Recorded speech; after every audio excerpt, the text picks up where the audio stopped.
Bonjour, je vais vous parler aujourd'hui de la perversion narcissique et des modèles familiaux dysfonctionnels. Donc la perversion narcissique est une façon d'être en relation qui est machiavélique et destructrice du lien.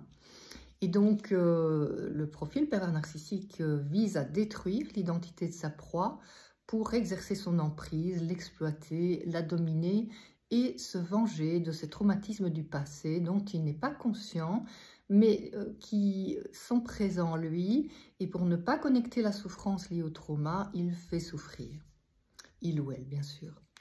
Et donc, ce type de profil, évidemment, s'inscrit dans une famille, un modèle de famille dysfonctionnel. Donc, les études sur les modèles familiaux dysfonctionnels mettent en évidence un manque de frontières claires entre les parents et les enfants, un manque de différenciation, des tensions violentes entre les parents, une communication qui manque d'authenticité, d'ouverture, d'empathie et d'écoute. Cela est préjudiciable pour le développement de l'enfant, selon Minuchin, Satir et Bowen. Et donc, elles mettent en évidence 4 types de modèles dysfonctionnels qui ont un impact négatif sur le développement.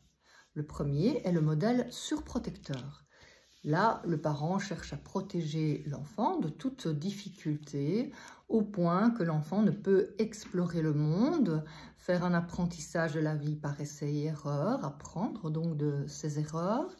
Et cela déclenche un manque de confiance en soi chez l'enfant, d'estime de soi, un manque d'autonomie et une difficulté à résoudre les problèmes et les conflits. Le deuxième modèle est le modèle intrusif dans lequel le profil pervers narcissique s'inscrit. Donc là, le parent a un comportement hostile, il nie les émotions, les besoins de l'enfant et il ne respecte pas ses limites. Il envahit l'espace psychique de son enfant pour faire un lavage de cerveau et détruire, empêcher le développement de l'identité de l'enfant. Le parent exerce des violences verbales, psychologiques, physiques, parfois sexuelles, ou c'est un climat incestuel.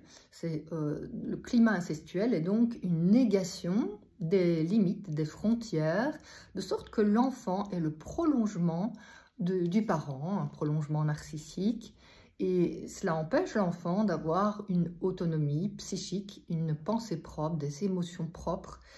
Et donc, dans cette optique, le parent peut faire croire à l'enfant que c'est pour son bien, que c'est pour maintenir l'unité familiale et qu'il faut faire silence sur ces violences. Donc, l'enfant ne peut développer une autonomie affective et souvent, à l'âge adulte, ça engendre une dépendance affective ou une difficulté à établir des liens.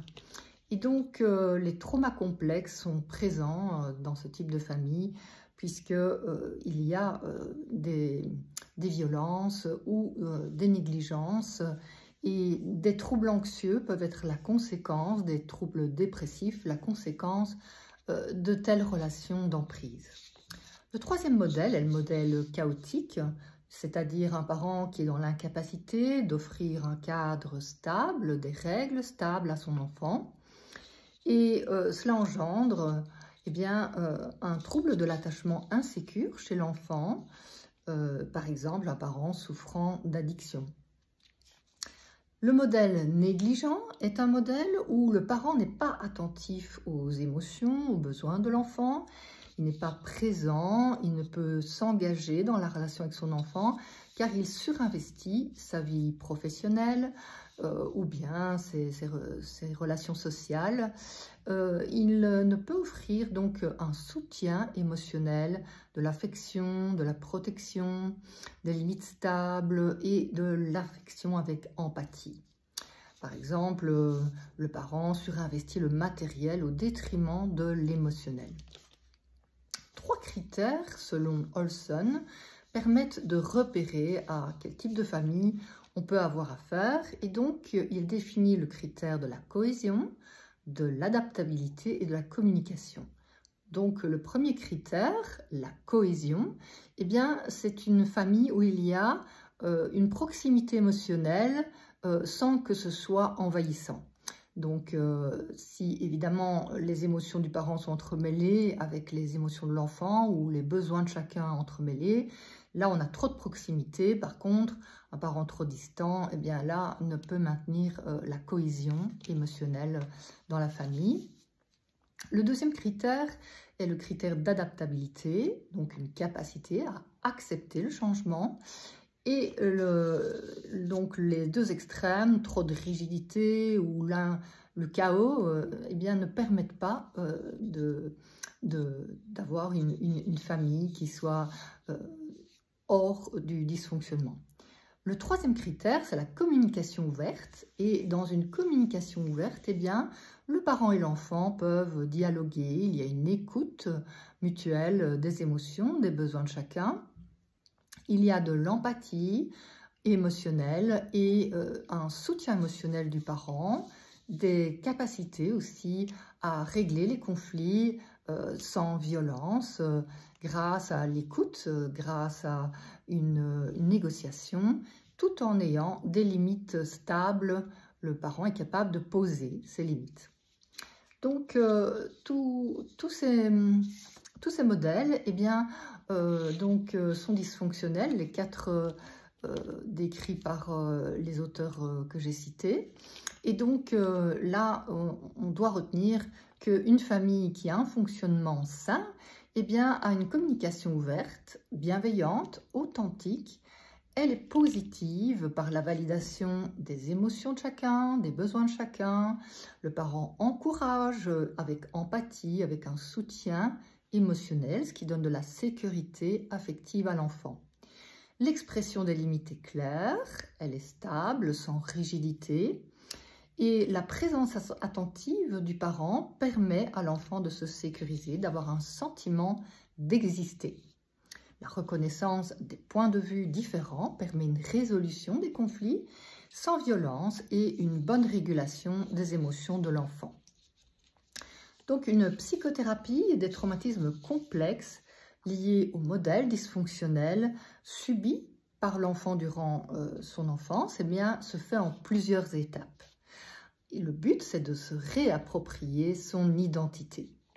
Prenons l'exemple d'une personne qui a grandi dans une famille au modèle intrusif et incestuel. Eh bien, la première étape, ce sera de prendre conscience des dynamiques de pouvoir, des dynamiques de manipulation dans la famille par la psychoéducation. Donc, durant cette phase, la personne peut se représenter aussi la transmission de ces dynamiques de pouvoir de génération en génération, c'est la transmission transgénérationnelle, et donc comprendre que ce modèle a façonné son comportement, par exemple le sens du sacrifice de soi, pour satisfaire les désirs narcissiques du parent, mais au point de se déconnecter de soi-même. Avec ce repérage, eh bien, la personne acquiert donc des repères mentaux avec lesquels elle peut établir des relations saines basées sur la bienveillance, sur le respect. Grâce à ces repères, elle apprend aussi à transformer ces schémas de pensée qui sont dysfonctionnels. Le premier, c'est le schéma d'abandon lié à la peur d'être seul, puisque dans une famille avec un modèle intrusif, eh bien, l'enfant n'est pas connecté à ses parents, il y a un envahissement psychique et donc une grande solitude. La personne n'est pas vue, n'est pas reconnue et n'est pas aimée pour elle-même. Elle apprend donc aussi à transformer ces schémas de méfiance et d'abus, car souvent la victime aussi alors entre une méfiance extrême et une fusion à l'autre dans des relations de manipulation et d'emprise, puisqu'avec le parent intrusif, il y avait cette fusion mortifère qui n'a pas permis le développement de son identité. Elle peut aussi apprendre à modifier son schéma dépendance-incompétence, c'est-à-dire soit se sentir dépendante de figures autoritaires et manipulatrices, comme dans sa famille, par manque d'estime de soi. Elle change son schéma de sacrifice par lequel elle donnait la priorité aux besoins de l'autre et finalement prend en considération ses émotions, ses besoins et ses limites. Pour y arriver, eh bien, c'est intéressant de noter ses pensées, ses croyances dans un journal quotidien pour transformer ces schémas dysfonctionnels plus facilement. Donc ça, c'est la première étape, on va dire. La deuxième, c'est l'identification et l'expression des ressentis. Donc là, c'est intéressant de noter dans le journal ses émotions, ses besoins, pour en prendre soin. Pour certains, c'est intéressant aussi de dessiner son monde intérieur, ses ressentis, les parties de soi qui ont été divisées par les agressions violentes ou les négligences. Et donc, des exercices de connexion au corps sont aussi utiles dans cette optique pour identifier les émotions, les sensations, les besoins et les limites du corps. Donc, mobiliser des ressources, c'est vraiment intéressant, notamment l'image d'une personne ressource dans son imaginaire qui offre un reparentage à l'enfant intérieur en soi et donc qui a des qualités d'un parent suffisamment bon. Et cela peut aider à sécuriser le système nerveux, à donner plus d'accessibilité à ses besoins et à ses ressentis. Troisièmement, mobiliser des ressources. La connexion aux ressources, eh bien, c'est intéressant de la renforcer parce que souvent il y a un état dissociatif, donc une déconnexion du corps, et se rappeler les moments, ce qui a permis de survivre face au traumatisme, eh bien, ça peut renforcer l'estime de soi défaillante. Donc, des exercices d'imagination où on se souvient de la connexion à ses ressources, par exemple la connexion à la nature, s'imaginer sur une plage ou dans un beau paysage de montagne, ressentir dans le corps la sensation et l'émotion associée à ce souvenir ressource. Ces expériences nouvelles de sécurité vont ainsi progressivement permettre de désensibiliser la personne au traumatisme dans une relation à une personne bienveillante et soutenante sur le plan émotionnel. Quatrième phase, différencier ce qui appartient à la personne de ce qui appartient à son agresseur ou à d'autres personnes. Donc là, c'est vraiment important de renforcer l'ancrage corporel en mobilisant des ressources physiques. Par exemple, j'ai fait une vidéo sur calmer l'anxiété après l'emprise où je propose différents exercices.